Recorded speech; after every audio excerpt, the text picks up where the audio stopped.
Welcome to the Family Office, planning for the people who matter most. And there's this thing that just came out. We were reading it, and we talk a lot about dementia. We talk a lot about, you live in that space every day, so you see what that is. But there's a lot of dementia breakthroughs. There's a lot of stuff happening with health and relates to that, and just general overall things you can do.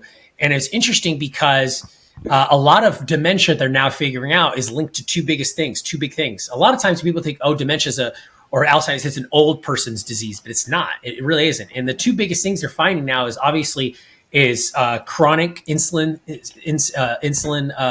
resistance, which is like diabetes number 3. But the connection between, they can actually reverse a lot of this. Is what happens is the degradation between your brain function and your physical body being able to communicate with each other. And there's a test, or there's this exercise, and basically what happens is if you have dementia or you're in that, you could test yourself. They're doing these studies now, these exercises where if you stand on, like, for example, you're just standing up straight and then you close your eyes and then you just lift your leg up, one of those legs, you should be able to stand and balance on that leg with your eyes closed. And you'll notice it becomes a challenge, but you should be able to do it for at least 20 seconds. And that will signify that there's a good brain-body connection. Your brain is functioning correctly and knows spatial awareness without using ocular vision, right? Mm-hmm. What happens is they notice that when they try to do that with dementia patients, they can't do it at all. Mm. But then when you start retraining that way and reducing the sugar levels, you could actually reverse the effects of dementia, which is pretty amazing to see that, because up until then it's just been pharmaceutical therapeutics that have been out there. But we're also talking about right now at this point, they did some kidney transplants or kidney replacements where we're on the verge within the next 10 years, maybe even 5 years, be able to get kidney transplants where you'll have zero rejection. So that's the kind of things that we should be investing resources in, investing infrastructure in, that I just don't know why our government officials don't look at that kind of stuff. Instead of holding on to age-old policy, why are we not looking at that type of stuff? What's your thoughts on that? So what you talk about is just a real collision between capitalism and socialism, because what you're talking about right now is more of a socialistic policy, because if the government takes money from the taxpayers and then they redistribute it to R&D or research and development for the greater good of people, I think it's a good thing. And so that's why I think this whole conversation about capitalism versus socialism is the wrong conversation. Both of them working in conjunction with each other for the right reasons, for the right purposes, make good sense. Yes. So let's talk about Alzheimer's. Before you make that point, the only fundamental difference is that the government should own nothing. Correct. 100%. And the premise of a socialistic operation is that the state controls the assets. Yes, it's just a distribution system, not an ownership system. And go ahead. What I think if the country is going to be capitalistic is, and some will argue with this, but I think this is cool. We all have resources. We're all going to pay some taxes to the government. Cool. Can we reinvest that into R&D to make all of our lives? Because correct. That is the process, Len, yeah, that then solves what you want to solve, which is better lives for those who don't think like you and I think. Mm-hmm. See, that makes people like me who want to go out and work 16, 18 hours a day, that makes me want to submit that check to the government, because I know the government's going to reduce my costs on the back end, because they're creating opportunities to lighten the burden eventually.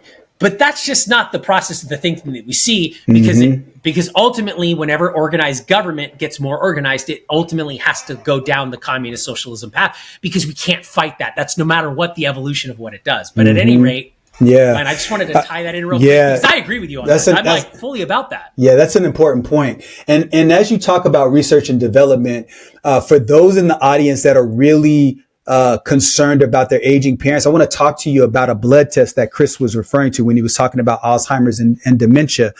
So there's this blood test, and it measures a genetic code called APOE. I won't give the long definition of it, APOE.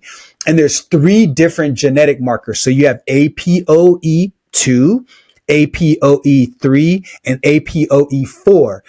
and essentially in layman's terms, APOE is a genetic code in your body that's assigned to you at birth that has the ability to remove the fats effectively that cause insulin resistance. So APOE2 markers do that efficiently. 3 does it somewhat efficiently, and 4 is not efficient at it at all. So what happens is that we get one of those 3 markers from each of our parents. So our mom will give us APOE 2, 3, or 4. Our dad will give us 2, 3, or 4. If both parents give us number 4, which is the inefficient way of moving those fats, we have a 12 times higher likelihood of getting Alzheimer's. And so you wouldn't be able to stand on one foot, with your eyes closed because that brain body connection is gone. So if this blood test is not ready yet, it's not on the market yet, but it's very promising, because what this means in my world is that if you start to see, just as a preventative way, have your parents, once they turn 50, 45, 50, get this blood test. And if they have 2 genetic markers, then you can start the preventative things like making sure that their diet is good, making sure, because genetics is not it's not a predetermining factor, because lifestyle kicks in as well. And so if they have both markers, APOE4 from mom and from dad, then making sure that they exercise regularly, taking a walk, getting vitamin D from the sun, making sure that they're eating whole foods and not processed foods, making sure that they're lowering their body's, natural tendency in that case to have more insulin resistance. And so tying the bow into the whole Alzheimer's thing is that research and development is so critical, but also having an effective lifestyle. So we've got to be preventative, because in most cases, what happens is I see it all the time in my world, is that parents that are experiencing Alzheimer's, dementia, or they're not able to do their activities of daily living, their children are forced to react and try to find effective care. But now they're limited in the number of decisions they can make because they haven't planned for it. And so now they're just reacting to the first option. They're not looking at what's the benefit of going to a nursing home versus someone coming into the home versus going to an assisted living facility. All of them have benefits and drawbacks. And so going back to the whole research and development, the more you can learn up front, then you have a better ability to make informed decisions, because it's long term and it's not reactionary. So yeah, that to me is, and what's interesting about that study too is what you're saying with the fat, how fat is rich. Yeah. Oddly enough, that's the preferred fuel for your brain. Your brain wants fat. That's right. The preferred process, protein process, or preferred energy process in your brain is fat. So eating a high fat diet, or healthy fats, like healthy fats, correct. Healthy fats, not omega 6s like seed oils. Interestingly enough, you know what grapeseed, right? That's a seed oil. You know where it came from, right? Grapeseed is a byproduct of making wine. So all these winemakers, we love all these grape seeds. And they say, what do we do with the grape seeds? It's a byproduct. They use it to make grapeseed oil. I mean, ingenious, right?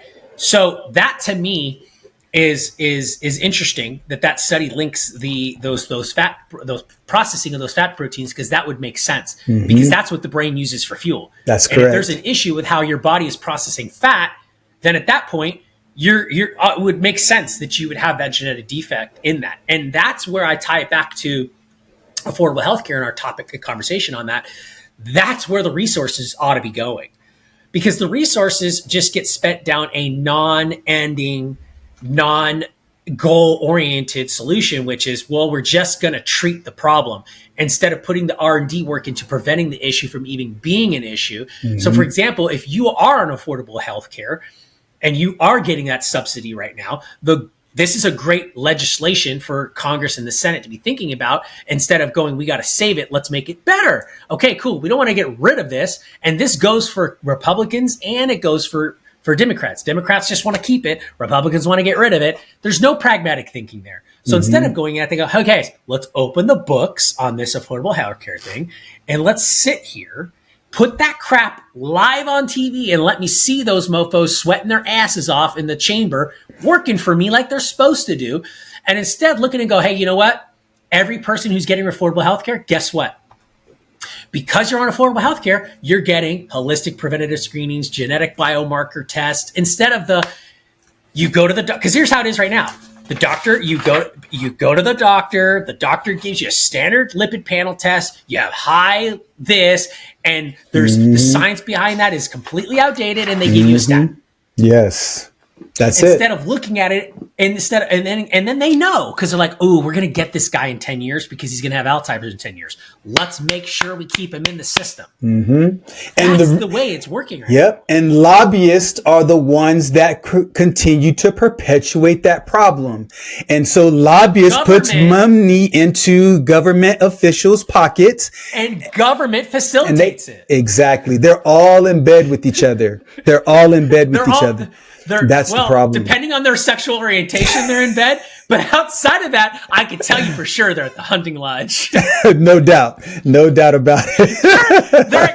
They're at Camp David. They're at Camp David. Man, no, I was just going to say it's just a negative self-reinforcing spiral, because healthcare and pharmaceutical industry and lobbyists, they're all working to get into the government officials' ears, and they put money into their campaigns so they can continue to get reelected. And so until See, that's the problem. You have to find a different way to get rid of those special interest groups, at least in the way that they exist right now, because nothing is going to change about healthcare as long as you have powerful healthcare lobbyists in the pharmaceutical industry and in the healthcare industry that's staying in the pocketbooks of these politicians. And so until a fundamental shift happens, you're not going to change the philosophy of Western medicine, like you talked about. Instead of being holistic, instead of taking a statin, giving them a written prescription to go down to their local pharmacy to go pump pills in their body so their kidneys and their livers continue to malfunction over time, nothing's going to change. And so it's going to take, again, a revolutionary act of change and a different philosophy to enact some of these changes that you and I are talking about. You know what's interesting? It's such a crazy thing. And this is, again, goes to the preventative side of stuff, right? Mm-hmm. There's a lot of influencers now that you could follow. I follow one who's like, and he puts his numbers up there, right? His biostats. I want to say, I'm 48. Okay. My testosterone is 847. I take no medicine. This is my numbers because I eat this and I do. That's what he does, right? Okay. And we sell a lot of life insurance, and I remember when we sell a lot of life insurance, it was always, I'd say probably close to 50%. I'd say probably 4 out of 10 always had the terrible three, I used to call them, the three twin sisters. You know what they were? Some type of cholesterol med, some type of blood pressure med, and some type of antidepressant or anxiety med. Mm-hmm. They all go together all the time. That's what doctors, you need an antidepressant, you need an anxiety med, and you need a cholesterol med, and you need a blood pressure med. That's what just gets pumped out all day long. And it's like, oh yeah, don't worry about it. And it's right. Yeah. But that right there is what the mindset of is just, can we do some R&D? So anyways, at any rate, it's been an eventful day today. Yes, it has. Yes, it has. It's been pretty awesome.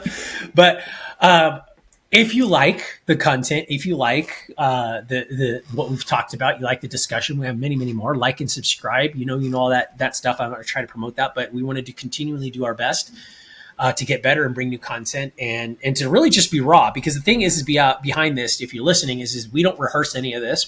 This is just us having an unfiltered, raw conversation about these topics based on the knowledge that we know. And we understand that we don't know all the facts and we don't know all the nuance. And you could probably look at this from a different perspective and add to it. But that's the point, is that we're just having a conversation about it, and we're having an intellectual dialogue about it without any discourse, meaning We don't really care. We just want to talk about it. So that's a thing to remember. And that's the principle to remember. And my encouragement to anybody who's listening is that if you have friends, you have family, you have colleagues, have a discussion.